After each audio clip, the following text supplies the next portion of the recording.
Egunon, larunbat honetan, urriaren 24an, Nazio Batuen 75. urteurrena ospatuko da. Munduko herrialde ofizial eta independente guztiek osatzen duten erakunde politiko, ekonomiko eta sozialik handiena dugu.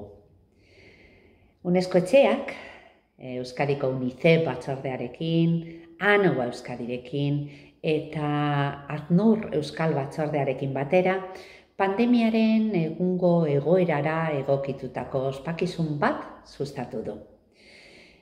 Euskal hiriburuetako udalek, foru aldundiek eta Eusko Jaurlaritzak eraikin emblematikoak urdin kolorez jantziko dituzte. Herritarrek herrien arteko elkarrizketari ematen dioten babesa simbolizatzeko. Tokiko eta nazioarteko eragileen arteko elkarrizketa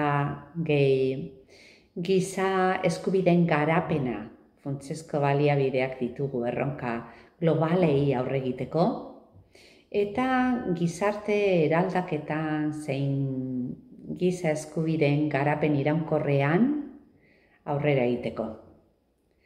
UNESCO etxetik animatu nahi zaituztegu jarrera individualak zein kolektiboak hartzera.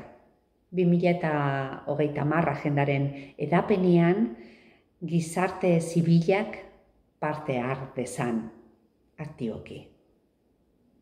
Aurrera!